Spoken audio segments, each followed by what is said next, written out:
पिछली बार हमने ये तो समझा कि क्या खरीदना है, मतलब एक अच्छी कंपनी कैसे चुनें। लेकिन उससे भी बड़ा सवाल है कब खरीदें और कब बेचें। इसका जवाब हमें मिलता है स्टॉक चार्ट्स में।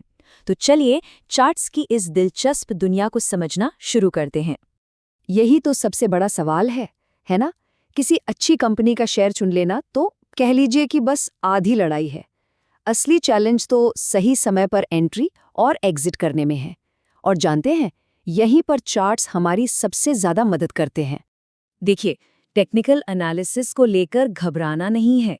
ये कोई रॉकेट साइंस नहीं है। असल में ये बस बाजार के मूड को, उसकी साइकोलॉजी को समझने का एक तरीका है।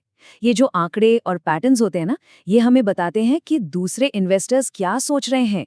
वो डरे हुए हैं या जोश में हैं। इसको ना ऐसे समझिए, फंडामेंटल एनालिसिस हो गया कंपनी की हेल्थ रिपोर्ट जो बताती है कि कंपनी की सेहत कैसी है। लेकिन टेक्निकल एनालिसिस वो है बाजार का एक्सरे जो हमें ठीक अभी इसी पल ये बताता है कि बाजार की चाल क्या है और अंदर चल क्या रहा है। तो अगर सीधे सीधे शब्दों में कहें तो ये पूरा खेल है डिमांड और सप्लाई को समझने का। हम चार्ट पर क्या करते हैं? हम इतिहास देखते हैं, पैटर्न्स को पहचानते हैं और बस एक अनुमान लगाते हैं कि ये जो खरीदारों और बेचने वालों की लड़ाई चल रही है ना, वो आगे किस तरफ जा सकती है। अच्छा, अब चार्ट्स को पढ़ना है तो उसकी भाषा भी तो सीखनी पड़ेगी, सही है ना? और उस भाषा के जो अक्षर हैं वो है ये लाल और हरी मोमबत्तियां, जिन्हें हम कहते हैं कैंडल स्टिक्स। और यकीन मानिए, हर एक कैंडल अपनी एक कहानी सुनाती है।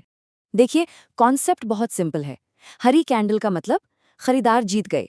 कीमत जहां से शुरू हुई थी उससे ऊपर जाकर बंद हुई, मतलब माहौल में तेजी है। और वहीं लाल कैंडल का मतलब है कि बेचने वाले हावी रहे। कीमत जहां से खुली उससे नीचे जाकर बंद हुई। ये थोड़ा डर का माहौल दिखाता है। ठीक है, तो अब आते हैं टेक्निकल एनालिसिस के दो सबसे जरूरी पिलर्स पर, सपोर्ट और रेजिस्टेंस। और इसको समझने का सबसे आसान तरीका है इसे एक मंजिल और एक छत की तरह सोचना।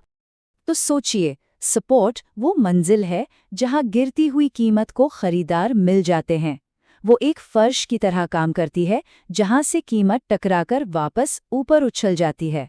और रेजिस्टेंस वो है छत जहां बढ़ते हुए शेयर को बेचने वाले रोक देते हैं और कीमत वहां से टकराकर नीचे आ जाती है। तो एक बेसिक स्ट्रैटेजी क्या बन सकती है? बहुत सिंपल। मंजिल के पास खरीदो जहां बायर्स बैठे हैं और छत के पास बेचो जहां सेलर्स इंतजार कर रहे हैं। ये बिल्कुल बाजार की लहरों पर सर्फिंग करने जैसा है। तो हमें कैंडल समझ आ गई, मंजिल और छत का कॉन्सेप्ट भी पता चल गया। अब वक्त है पूरी कहानी की दिशा समझने का, मतलब बाजार आखिर जा किस तरफ रहा है। देखिए, बाजार ना ज्यादातर तीन में से किसी एक दिशा में चलता है। पहला है अप ट्रेंड, जब कीमतें लगातार ऊपर जा रही हों, बिल्कुल सीढ़ियां चढ़ने की तरह। यहाँ खरीदने के मौके ढूंढे जाते हैं। दूसरा डाउन ट्रेंड, जब कीमतें सीढ़ियों से नीचे गिर रही हों, ऐसे में दूर रहना ही बेहतर है। और तीसरा होता है साइडवेज, जब कीमत एक ही दायरे में फंसी हो, तब बस इंतजार करना ही समझदारी है। टेक्निकल एनालिसिस में एक बहुत मशहूर कहावत है, the trend is your friend, मतलब ट्रेंड ही अपना दोस्त है।